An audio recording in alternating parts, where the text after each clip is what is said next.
भगवान के शुक्राने हैं। हमारे गुरु दादा भगवान, गीता भगवान, अम्मा जी को नमन है, साष्टांग प्रणाम है। थोड़ा सा तत्व ज्ञान के ऊपर लेते हैं। हमने सुना है परमात्मा है, भगवान है, ब्रह्म है, निराकार है, चेतन है। भगवान के अनेक रूप हैं, भगवान के अनेक नाम हैं। भगवान श्री कृष्ण हैं, भगवान श्री राम हैं, गणेश जी हैं, देवी माता हैं, सूर्य देवता हैं, सूर्य भगवान हैं। भगवान के अनेकों नाम हैं, लेकिन निराकार रूप से एक ही हैं भगवान, और उनको परमात्मा कहा जाता है। हम उनके अंश आत्मा कहे जाते हैं, लेकिन आत्मा तो निराकार है और हम ये साकार शरीर देख रहे हैं। तो यहाँ गुरु की आवश्यकता पड़ती है जब साधक के मन में एक प्रश्न, एक जिज्ञासा होती है कि मैं कौन हूँ। ये जो दिख रहा है शरीर, ये तो लगातार बदल रहा है, लेकिन मैं भगवान का अंश हूँ। ये मैंने किताबों में पढ़ा है कि सब जीव परमात्मा के अंश हैं। ईश्वर अंश जीव अविनाशी, ममे वांशो जीव लोके जीव भूत सनातन। ये जीव मेरा ही अंश है इस लोक में, और ये सनातन है, मेरी तरह हमेशा रहने वाला है, एक रस एक सा रहने वाला है। तो हम देख रहे हैं अपने को कि शरीर बराबर बदल रहा है। अभी शरीर बराबर बदल रहा है, और ये कहा गया कि ईश्वर अपरिवर्तनशील हैं, सच्चिदानंद घन स्वरूप, सत्य जो कभी न बदले, ज्ञान स्वरूप, आनंद स्वरूप। परमात्मा आनंद स्वरूप है और हम सुखी दुखी होते रहते हैं। हम आनंद में नहीं रहते, कभी सुखी होते हैं, कभी दुखी होते हैं। ये सम अवस्था जो है, आनंद की अवस्था, ये नहीं रहती हमारी। तो ऊंचा नीचा होना क्या है, क्या चीज़ है, हम कौन है फिर? हम तो अपने को शरीर करके देख रहे हैं, और शरीर बराबर बदल रहा है, जबकि आत्मा का गुण है, परमात्मा का गुण है कि वो अपरिवर्तनशील है, चेतन है, अपरिवर्तनशील है, निराकार है। लेकिन हम तो अपने को देख पा रहे हैं, शीशे में देखते हैं हम अपने को। तो ये क्या है? तो गुरु ने बताया, देखो दो चीज़ें हैं, एक साकार है, एक निराकार है। अब कैसे समझें? यहाँ पर तत्व दृष्टि के एग्जाम्पल लेने पड़ेंगे, तब समझ में आएगा। जैसे 5 तत्व होते हैं, पृथ्वी जल अग्नि वायु आकाश, ये सब परमात्मा से उत्पन्न है डायरेक्ट। तो ये इनसे 5 तत्वों के मिलने से ये सारे संसार की रचना होती है। इसमें एक तत्व को ले लेते हैं, जल तत्व को, बात को समझने के लिए। दृष्टांत को समझने से हमको बात समझ में आती है। दृष्टांत पूरा नहीं बैठेगा, 100% सही नहीं बैठेगा, लेकिन कुछ तो समझना पड़ेगा कि कैसे समझें। आपने कभी मीठा खाया है? चलिए व्याख्या करिए मीठे की। मीठा कैसा होता है? बोला मीठा कैसा होता है? हाँ मीठा बताओ कैसा होता है? मीठा कैसा होता है बताइए। मेरे पास तो शब्द नहीं है व्याख्या करने के कि मीठा कैसा होता है। रस का वो है ना गुण, एक गुण है मीठा, एक्सप्लेन नहीं कर सकते। तीखा कैसा होता है बताइए। मिर्ची खा ली किसी, हाय मैं मरा जा रहा हूँ, ये क्या हो रहा है इस आदमी को? किसी ने कभी मिर्ची ना खाई हो, हरी मिर्ची, एक साथ पूरी एक मिर्ची खा गया हो, तेज वाली ततैया मिर्च खा गया हो, उससे पूछिए आप मिर्च क्या होती है, वो बताना चाहेगा, बता नहीं पाएगा। अरे बड़ी तेज होती है, अरे बड़ी तेज होती है, बड़ी तेज। क्या कर रहे हो बताओ तो। मीठा कैसा होता है? मीठा होता है। रसगुल्ला खाया है कभी? नहीं। गुलाब जामुन खाइए कभी? नहीं। मिठाई खाइए कभी? नहीं। बोले तुम क्या, मैं कैसे समझाऊं मीठा कैसे होता है? तो दृष्टांत से बात एक इशारों में समझाई जा सकती है कि देखिए ये चीज़ कैसी है। बोला मीठी है, अच्छा ठीक है समझ गए। समझा वो भी नहीं पाया और हम समझा नहीं पाएंगे, पर समझ गए। इशारों में बात समझी जाती है। परमात्मा को समझना बिल्कुल ऐसा ही है। संतों ने अनुभव किया है परमात्मा को, शास्त्रों ने उसमें लिख दिया, मतलब लिखा गया है, उनको शास्त्र कहते हैं। अब संत और शास्त्री दोनों कह रहे हैं कि परमात्मा है। आप खाड़ के खिलौने लेते हो, उसमें मीठा है। आप गुलाब जामुन खाते हो, उसमें मीठा है। आप मिठाई खाते हो, उसमें मीठा है। आपको पता है क्योंकि आपने चख के देख लिया। अब हम लोगों ने परमात्मा को देखा नहीं है, हम कैसे समझें? चलिए मैं प्रयास करता हूँ, एक दृष्टांत के द्वारा प्रेजेंट करते हैं आपको। हो सकता भगवान ने चाहा तो सबको ठीक से दिखाई देगा। कोशिश करिएगा देखने की। इसमें भाव ये है दिखाने का कि एक महल है और वो बर्फ़ का बना हुआ है। भगवान ने गीता में उदाहरण दिया है कि एक बात कही है, बर्फ़ में जल के सदृश मैं इस संसार में व्याप्त हूँ। बर्फ़ में जल के सदृश मैं इस संसार में व्याप्त हूँ। अब चलिए हम सीढ़ियों पर चढ़ेंगे उस महल की जो बर्फ़ का बना हुआ है। ये राजकुमारी अंदर जा रही है, ये देखिए बर्फ़, बर्फ़ ही बर्फ़ है, बर्फ़ ही बर्फ़, बर्फ़ ही बर्फ़। ये सारी बर्फ़ की सीढ़ियाँ हैं और ये अब पहुँचेगी एक फर्श पर जो बर्फ़ का बना हुआ है। बर्फ़ की सिल्ली है बहुत बड़ी, और वहाँ पर ये बर्फ़ का महल कल्पना करती है, देखती है, या कहिए जादू से बर्फ़ का महल बन जाता है। अब वो बर्फ़ ही बर्फ़ है वहाँ पर, और कुछ है ही नहीं। सारी बर्फ़ ही बर्फ़ है। बर्फ़ के झाड़ फानूस हैं। घोड़ा आता है वहाँ पर बर्फ़ का, बर्फ़ के घोड़े पे चढ़ जाती है, खुद भी बर्फ़ की है। अब वो कुछ लोगों के बीच में जाना चाहेगी। अभी तो खैर सूर्य को देखती है, सामने देखती है। बर्फ़ का महल देखिए, बर्फ़ का महल, बर्फ़ ही बर्फ़। अब वो फिर एक दूसरे महल में प्रवेश करती है जहाँ वो देखती है बर्फ़ के पुतले हैं चारों तरफ, अर्थात वहाँ बर्फ़ से अन्यत्र और कुछ भी नहीं है। उसको समझ में नहीं आता ये मैं कहाँ आ गई। वहाँ बर्फ़ ही बर्फ़ है।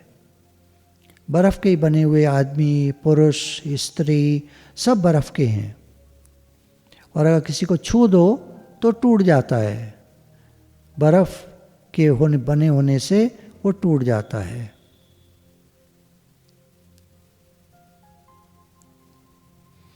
एक कार्टून है, तो आप समझने की कोशिश बस ये करनी है कि यहाँ सब कुछ बर्फ़ का है जो भी आपको दिख रहा है। लोग चले आ रहे हैं, इसके दादा आ रहे हैं, वो भी बर्फ़ के हैं। वो बात कर रहे हैं आपस में अपने वज़ीर से, ये राजा हैं, ये बर्फ़ के ही बने हुए हैं सारे। वो कहने की कोशिश करती है कुछ, पर वो सुनते नहीं है उसकी बात, क्योंकि ये सारे बर्फ़ के हैं यहाँ पर। अगर आप दुनिया से अलग होकर देखेंगे दुनिया को, तो आपको दुनिया बिल्कुल एक पागल खाना नज़र आएगी। यहाँ सब कुछ अलग है दुनिया में। ये दृष्टांत था गुरु भगवान के शुक्राने। अब हम तत्वदृष्टि, एक तो ये हमने देखा कि बर्फ़ का महल, बर्फ़ के लोग चारों तरफ, बर्फ़ ही बर्फ़, बर्फ़ से अन्यत्र और कुछ नहीं है, केवल बर्फ़ है। इसी तरह गुरु ने हमें समझाया कि तुमको नहीं दिख रहा है, पर अगर तुम गुरु की दृष्टि से, शास्त्रों की दृष्टि से देखो तो सर्वत्र है ही भगवान। गीता में भगवान ने इसके लिए कहा वासुदेव सर्वम। वो महात्मा होता है जो ऐसा देखता है कि सर्वत्र भगवान है। अब हमको मान लीजिए, अब उसका दूसरा उदाहरण लेते हैं। आप अपने ड्राइंग रूम में निगाह दौड़ाइएगा, आपका सोफ़ा लकड़ी का, आपकी टेबल लकड़ी की, आपके दरवाजे लकड़ी के, जो आपका पलंग है वो लकड़ी का, और सामान है वो लकड़ी का, आपकी वार्डरोब है, अलमारी है, मान लीजिए लकड़ी के पल्ले हैं तो लकड़ी का, सब कुछ लकड़ी का। किचन में आप जाएंगे तो आपके बर्तन हैं तो स्टील के बर्तन हैं, स्टील ही स्टील है, स्टील तत्व है। सारे बर्तन अलग, गिलास अलग, चम्मच अलग, कटोरी अलग, कढ़ाई अलग, और भगोना अलग, छोटा भगोना, बड़ा भगोना, छोटी थाली, बड़ी थाली, प्लेट, चम्मच, सारा कुछ स्टील का, सब स्टील ही स्टील है। ये तत्व दृष्टि से जो हम देख रहे हैं तो हम समझ पा रहे हैं सब स्टील है। अब सुनार की दुकान में घुसते हैं, चलिए कल्पना कीजिए कि हम एक सुनार की दुकान में घुस रहे हैं। ये शोकेस है उनका, बड़ा सा एक बड़ी दुकान है और उसमें हम अंदर घुस रहे हैं। अब आप निगाह घुमाइए चारों तरफ, सोने ही सोने के आभूषण हैं, सोने ही सोने के आभूषण हैं, सोने ही सोने। अपनी कल्पना में देखिए, आप किसी सुनार, बहुत बड़े सुनार की किसी शोरूम में गए हैं, बड़ा सा शोरूम है और सोने के चारों तरफ आइटम लगे हुए हैं, सोना ही सोना, सोना ही सोना। ये तत्व दृष्टि है। अगर आप देख रहे हैं, हमको तो हार दिखाई दे रहे हैं, अंगूठी दिखाई दे रही हैं, कुंडल दिखाई दे रहे हैं, कान के, गले की चेन दिखाई दे रही हैं, पेंडल दिखाई दे रहे हैं, पैर के कुछ आइटम दिखाई दे रहे हैं, कमर की करधनी है, इस तरह के माथे का टीका है, चीज़ें दिखाई दे रही हैं। अब चीज़ों पे दृष्टि जाने से व्यवहार शुरू हो गया। हाँ भैया, हमको ज़रा कान के टॉप्स दिखाइए, वो 50 तरह के टॉप्स आपको दिखा देगा। ये अच्छा है, ये कम अच्छा है, ये तो बिल्कुल बेकार है, हटाओ इसे, ये ठीक है, ये ठीक है, इन सब में ये अच्छा है, ये ले ले। ये व्यवहार हो गया। अच्छा आदमी, बुरा आदमी, बेकार का आदमी, काम का आदमी, ये सब व्यवहार हो गया। किचन में सब तरह के बर्तन हैं, चम्मच भी स्टील की, कढ़ाई भी स्टील की। चम्मच में सब्जी बना लोगे आप, कढ़ाई में बनाओगे। व्यवहार व्यवहार की तरह चलेगा। इस बात को समझ लेना है ठीक से, व्यवहार व्यवहार की तरह चलेगा। इसका मैं दूसरा दृष्टांत लूँगा अभी। पहले आप तत्व दृष्टि को बनाएं पूरा अपना, कि किचन में बर्तन स्टील के, तो स्टील ही स्टील है सब। आप कहेंगे कुछ पीतल के हैं, एक दो लोहे का तवा है, ये ना दृष्टांत तक ही लीजिए। अगर अकल ज़्यादा लगाएंगे तो फिर क्या हमारी बात नहीं बनेगी, जो समझना चाहते हैं वो नहीं समझ पाएंगे। सर्वत्र है ही भगवान, तत्व दृष्टि बनाने के लिए हमको विचार करना पड़ता है, दृष्टांत से समझा जाता है। देखिए, पानी तो पानी होता है, नाली का पानी, गंगा जी का पानी, कुएं का पानी, हमारे हैंडपंप का पानी, हमारे नलके में जो आता है वो पानी, पानी तो पानी होता है। तो तत्व दृष्टि से पानी है, पर कोई गंदा पानी है, कोई साफ पानी है। कैसा पिएंगे? सबमर्सिबल पंप का फ्रेश निकला हुआ अच्छा पानी पिएंगे, या बॉटल्ड वाटर मिलता है लोगों को तो बॉटल वाटर पीना पड़ता है मजबूरी में। घर में पिएंगे तो फ्रेश वाटर पिएंगे, या फिर जहाँ से भी आपका आता हो पानी। कुछ शहरों में नमकीन पानी आता है तो वो लोग फिर कैंपर लेते हैं, रोज़ लेते हैं या एक हफ्ते बाद लेते हैं, या जैसे भी करते हैं तो उसमें से पीते हैं। पर पीने वाला पानी अलग होता है, गंदा पानी अलग होता है। वो हम सब्जी में भी यूज़ नहीं करेंगे, खाने में पीने में भी नहीं यूज़ करेंगे, व्यवहार अलग हो जाएगा। स्टील के बने हुए सारे बर्तन, चम्मच में दूध नहीं उबलेगा, कटोरी में दूध नहीं उबलेगा, दूध उबालने के लिए भगोना चाहिए, पर है सब स्टील। इसी तरह है तो परमात्मा ही जगत में, संसार में। वासुदेव सर्वम गीता में भगवान ने कह दिया कि जो कोई महात्मा मेरे को सर्वत्र देखता है वो सच देखता है, वो सही देखता है। मैं सर्वत्र व्याप्त हूँ इस जगत में। सूत की मणियाँ सूत के धागे में पिरोई हूँ, उसमें सूत से अन्यत्र कुछ नहीं होता। इसी तरह जगत में मेरे से अन्यत्र, भगवान ने कहा, और कुछ नहीं है। सब जगह ईश्वर रूप है, भलो बुरो नहीं कोई। आप भला बुरा देखते हो तो दिखता है, नहीं देखो तो नहीं दिखेगा। ऐसे पहले ज़माने में तांबे के बर्तनों में सब यूज़ किए जाते थे पानी रखने में, और आज भी लोग कहते हैं तांबे के बर्तन में रख के पानी पियो। तो गिलास भी तांबे का, उसका जग भी तांबे का, कलसा जिसमें पानी भर के रखते हैं वो भी तांबे का, तो ऐसे यूज़ किया करते थे। तो वहाँ तब तांबा ही तांबा होता था। फिर पीतल चल पड़ी। पीतल में तांबे में जस्ता मिला देते हैं थोड़ा सा तो पीतल बन जाती है। एक एलिमेंट शायद और मिलाते हैं तो पीतल बन जाती है। फिर पीतल पीली पीले रंग की होती है, पीतल यूज़ करने लगे तो भगोना भी पीतल का, गिलास भी पीतल का, कढ़ाई भी पीतल की, सब चीज़ पीतल की यूज़ करते थे। कुछ लोहे के आइटम भी हुआ करते हैं घर में, कढ़ाई लोहे की, तवा लोहे का, और कुछ करछी वर्छी लोहे की, कुछ आइटम ऐसे यूज़ करते हैं। चलाने वाला लोहे का बनवा लेते कुछ लोग कि आयरन की कढ़ाई और आयरन की करछी, तो वो भी करछी भी लोहे की। तो दोनों को जब चलाते हैं तो लोहे के अंश सब्जी में आ जाते हैं जो शरीर के लिए बहुत फ़ायदेमंद है। ये आयरन जो मिलता है ये शरीर को गला वगैरह ठीक रखता है, शरीर में निरोगता प्रदान करता है, इम्यूनिटी बढ़ाता है। सेब में मेनली क्या चीज़ है, एक तो नाइट्रिक ऑक्साइड मिलता है सेब से और आयरन मिलता है और कुछ फ़ायदे वाले एलिमेंट्स मिलते हैं, तो शरीर तंदुरुस्त रहता है। वो an apple a day keeps the doctor away, ये कहावत है। एक सेब रोज़ का खाओ, डॉक्टर को दूर भगाओ, तो इम्यूनिटी बढ़ जाती है आदमी की। एप्पल में जो अभी मैं बात ले रहा था तो इंटरनेट पे खोल के दिखा रहे हैं बच्चे कि एप्पल में क्या क्या होता है मेनली। उसमें आयरन के अलावा कैल्शियम, मैग्नीशियम, सल्फ़र, फास्फोरस और क्लोरीन, ये उसमें और होता है।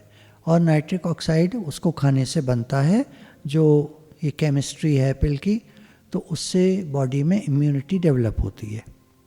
तो इस तरह से, और ये जो पालक हम खाते हैं, पालक में सबसे ज़्यादा आयरन होता है और नाइट्रिक ऑक्साइड होता है। ये इम्यूनिटी बढ़ाने वाले लेटेस्ट रिसर्च मैं आपको बता रहा हूँ, अभी तक मुझे भी नहीं मालूम था, परसों ही मुझे ये बात पढ़ने में आई है। परसों पढ़ने में आई है, आज मैं आपको बता रहा हूँ, क्योंकि बीच में इसमें कोई हमारी गूगल मीट नहीं हुई सत्संग की। तो ये लगता है कि जो चीज़ पढ़ने में आए वो सबको पता चले। नाइट्रिक ऑक्साइड एक ऐसा एलिमेंट है हमारे बॉडी में जो आर्टरीज़ को ब्लॉक होने से बचाता है। हार्ट अटैक जो पड़ता है वो आर्टरी ब्लॉक होने से पड़ता है। और भी कारण होते हैं, एक कारण ये भी है, मेन कारण आर्टरी ब्लॉकेज है, और एक आध कारण होते हैं मसल्स का फेलियर है, कुछ और है, तो वो अलग चीज़ें हैं। तो ये जो है, अगर सही फूड हम खाते हैं तो ये ब्लॉकेज नहीं होती है। एक डॉक्टर गोली भी देता है, वंस ए डे एक खानी होती है रात को, उससे ब्लॉकेज नहीं होता, वो डॉक्टर देता है। तो अब ये जो है खाना हम कैसा खाएं, उसमें एक एप्पल का इस्तेमाल, आधे एप्पल का इस्तेमाल, मान लीजिए हम 2 जने हैं घर में, पति पत्नी रहते हैं, बच्चे अब बाहर चले गए, पढ़ने चले गए, तो ठीक है। अगर बच्चे भी हैं तो भी ठीक है। 2 एप्पल काटो, आधा आपने लिया, आधा पत्नी ने लिया, आधा 2 बच्चों ने लिया, और हैं तो और काट लिए। कहने का भाव वो है कि आधा एप्पल खा लेना चाहिए रोज़ का। पालक की सब्ज़ी कभी कभी घर में बनती रहे। मेथी में बहुत होता है ये, मेथी, ग्रीन लीफी वेजिटेबल्स में नाइट्रिक ऑक्साइड बहुत होता है। ब्रोकली में होता है। खैर ब्रोकली एक बाहर का विदेशी आइटम है, आजकल मिलता है यहाँ पे। हमारा गोभी होता है, फूल गोभी होता है, पत्ता गोभी होता है, गांठ गोभी होता है, शलजम है, इस तरह की चीज़ों में भी ये सब चीज़ें पाई जाती हैं। पर ग्रीन लीफी वेजिटेबल्स, हरे पत्ते वाली सब्जियों में नाइट्रिक ऑक्साइड सबसे ज़्यादा होता है, जो हमारे शरीर के लिए बहुत फ़ायदेमंद है। आयरन बहुत है और नाइट्रिक ऑक्साइड बहुत है। गाजर भी एक एलिमेंट है। ये ABC जूस जो बताते हैं ना, ये भरा हुआ है नाइट्रिक ऑक्साइड से और आयरन से। गाजर है, बीट रूट है, एप्पल है इसमें, और धनिया के पत्ते हैं, स्पिनच है, पालक के पत्ते हैं, इस तरह की चीज़ डाल करके इसको निकाला जाता है। तो बहुत फ़ायदेमंद है शरीर के लिए। बहुत शुक्राने हैं जो गुरु माँ के, भाभी जी के, जो आपको सब बताती हैं सारी बातें। मैं भी सुनता रहता हूँ, कुछ फ़ायदा मुझे भी हो जाता है। पहले मैं ये सब चीज़ें प्रयोग नहीं करना चाहता था, जूस मुझे अच्छा नहीं लगता था, है ना। हम तो समोसे वाले देखिए आदमी हैं, तो बचपन से समोसे पे पले हैं, घर में पराठे खाए हैं थोड़े कभी कभी, और आलू की सब्ज़ी रसे की, जिसमें आलू ढूंढना पड़ता था कांगया, पतला सा पानी और उसके साथ पराठा, तो नुकसान नहीं करता था। अभी क्या है, पराठा भी होता है और पनीर ग्रेवी भी होता है लोगों के घरों में, तो ये खाने से आर्टरी ब्लॉकेज जल्दी होता है। हल्का खाना शरीर को स्वस्थ रखता है। ये जो 80 साल के, 90 साल के, 100 साल के, 120 साल के, अभी मोदी जी ने एक भारत रत्न अवार्ड दिया है, 126 साल के एक व्यक्ति हैं काशी में। काशी यानी बनारस, बनारस यानी वाराणसी, 3 नाम हैं बनारस के।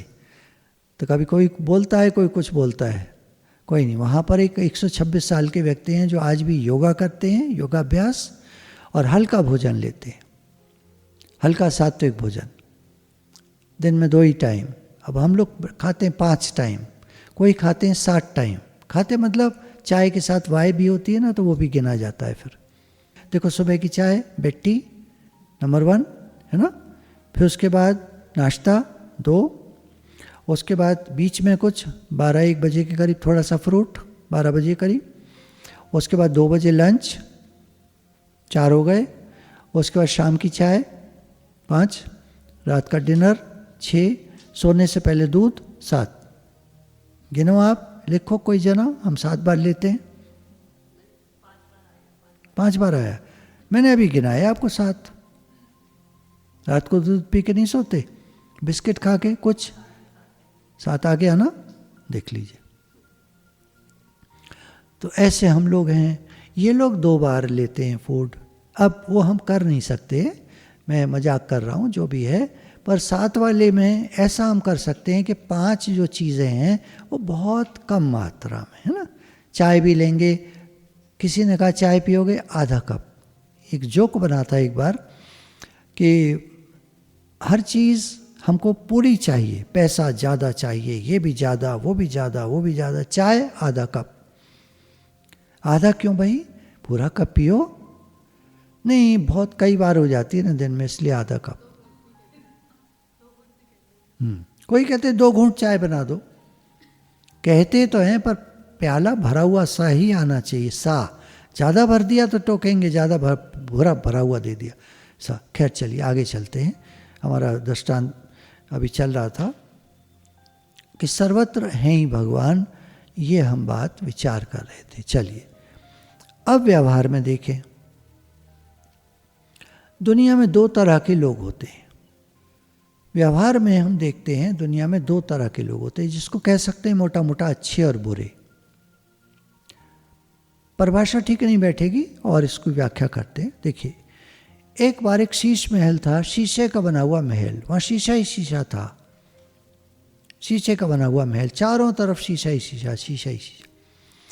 उसमें एक कुत्ता छोड़ दिया जाता है और बीच में दूध का कटोरा रखा था।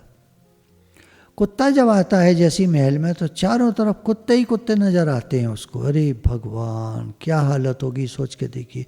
गली में देखा है कभी कोई दूसरा कुत्ता आ जाए तो क्या होता है, जो गली के कुत्ते होते हैं 5, 6, 7, 8, वो मिल करके उस एक कुत्ते को खदेड़ देते हैं बुरी तरह। खैर वहाँ तो ये फर्क हो जाएगा। ये शीश महल में जो कुत्ता घुसा, अब भौं भौं भौं भौं भौं भौं, और दांत मार मार के वो उसमें शीशों में लहू लुहान हो गया और दूध पिया नहीं। दूध पिया नहीं और शीशे में मुंह मार मार के लहू लुहान हो गया, जख्मी हो गया बेचारा, घायल होके पड़ गया। एक दृष्टांत। अब इसको हटा देते हैं। एक शीश महल है, उसमें एक राजकुमार घुसता है, हाथ में उसके एक गुलाब का फूल है।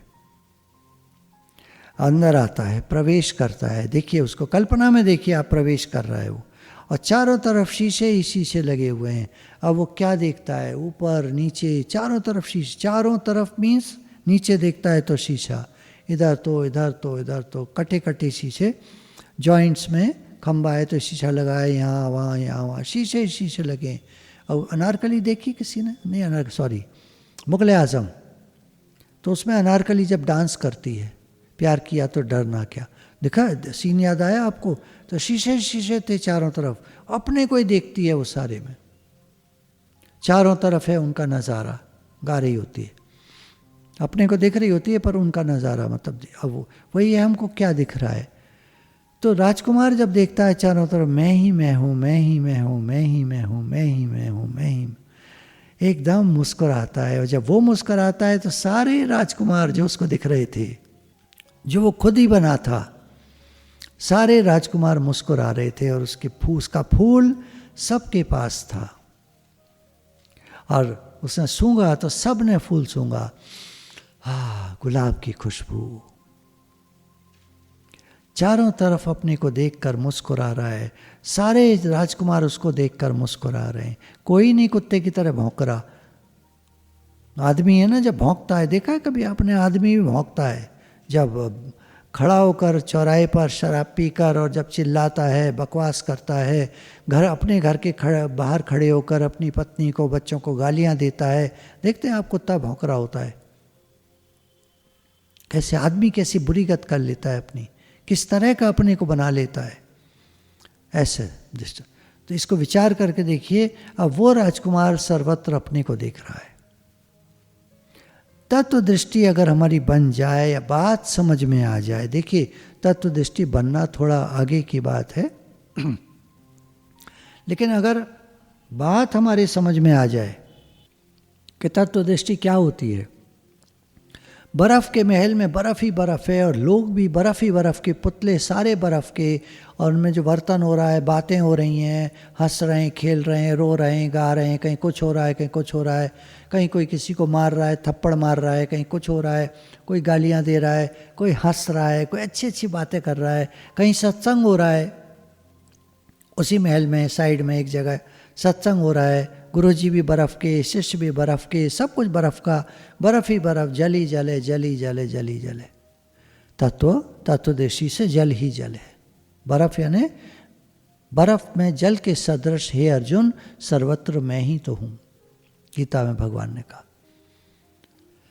अब हमको नहीं नज़र आता, क्यों? हमारी दृष्टि चली जाती है व्यवहार पर। व्यवहार में आपको उदाहरण दिया, हमारी बुद्धि कैसी है, कुत्ते वाली है, तो हर एक से लड़ेंगे हम।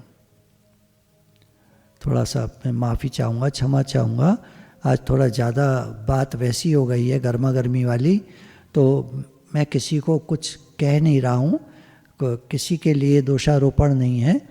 मैं बहुत क्षमा चाहता हूँ सभी से कि आप मेरी बात को प्लीज़ गलत मत उठा लेना। बात को समझने का प्रयास करिए कि हमारी बुद्धि कैसी है। अगर वैसी है तो फिर हम लड़ेंगे सबसे लड़ते हैं अगर हम, तो हमारी बुद्धि कैसी हुई। और अगर हम सबसे प्रेम करते हैं, प्रेम का भाव रखते हैं, चलो, वो राजकुमार क्या करेगा? वर्तन तो नहीं करेगा किसी जाके, तुम राजकुमार बहुत अच्छे, तुम बहुत बुरे, ये और वो, तो क्या करेगा? वो तो मैं ही हूँ सर्वत्र। अब मैं ही हूँ तो अपने से क्या कहेगा? तो जो सिद्ध महापुरुष होते हैं वो देखते हैं सर्वत्र मैं ही तो हूँ, अपने को देखते हैं, और अपने को वो ये जानते हैं कि मैं भगवान का हूँ, भगवान मेरे हैं। उनकी तत्व दृष्टि बन जाती है, ईश्वर अंश, ईश्वर का अंश, अर्थात बिल्कुल भगवान के जैसा। जल कैसा? गंगा जल और अपने घर के जल में क्या फ़र्क है? भाव का फ़र्क है। वही जल को आप गंगा जी में डाल दीजिए, गंगा जल बन गया। गंगा जी से कोई कैन भर के ले आते हैं, कहते हैं गंगा जल है, तो गंगा जी थोड़ी ही है, कोई गंगा जी थोड़ी है, गंगा जल है, जल है, जल तत्व है। बात को समझने का प्रयास करिए, बातों के द्वारा बात को समझिए कि हमारी दृष्टि कैसी है। द्वैत वाली है तो हमारा वर्तन सुबह से शाम तक तरह तरह का होगा, और तत्व दृष्टि है तो समता बनी रहेगी, शांत भाव बना रहेगा, बोलचाल वैसी होगी। और राजकुमार बोलेगा, कुछ करेगा, हंसेगा, कुछ होगा, व्यवहार में तो होगा। कटोरी तो कटोरी है, स्टील की प्लेट है, थाली थाली है, कढ़ाई कढ़ाई है, भगोना भगोना है, गिलास गिलास है स्टील। तो व्यवहार तो अलग अलग होगा, बिल्कुल ठीक है, मगर वो जो बात बताई कुत्ते वाली बुद्धि, वो नहीं होगी हमारी। वो हमें समझ में आ जाएगा, भैया अपनी बात कहनी है तो ठीक से कहो। गुस्सा भी आ जाता है अगर, कोई बात नहीं, कह दो मेरे को गुस्सा आ रहा है, आप अपनी बात को कह लो, गर्मा गर्मी से कह लो। एक होता है क्रोध, जो भगवान ने गीता में कहा है, अर्जुन, ये क्रोध जो होता है, काम, क्रोध तथा लोभ, ये नरक के खुले द्वार हैं।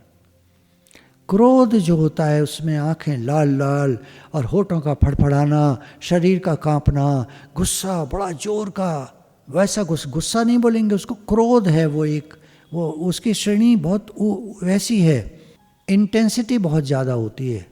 एक होता है गुस्सा आमतौर पर जो हम लोग करते हैं घर में, थोड़ा बहुत हो जाती है, कहन सुनन ऐसे हो जाता है, तो वो एक अलग बात है, वो तो व्यवहारिक है। पर क्रोध सीधा नरक के जैसे खुला द्वार है, मतलब ऐसा जीवन बन जाएगा नरक जैसा। कुत्ते वाली बुद्धि क्या करेगी, फड़ खाएगी सब, अपना ही नुकसान कर लेगी, सारा लहू लुहान हो गया, सब उसका ही नुकसान हो गया, अपना ही नुकसान कर लेता है जो गुस्से वाला आदमी होता है। हर एक के साथ गुस्सा। एक होता है बात पर, भाई बच्चा गलती कर रहा है, आप डांट रहे हो तो क्या करोगे, डांटोगे ना। बात को ठीक से समझना है ना, बात को पहले बात के द्वारा समझिए, भाव उसका कैच करिए, क्या कहना चाह रहे हैं। कुछ समझ में ना आए तो फिर अगली बार हम बात करेंगे। गुरु भगवान के शुक्राने हैं। राधे राधे भगवान जी, राधे राधे भगवान जी, राधे राधे भगवान जी।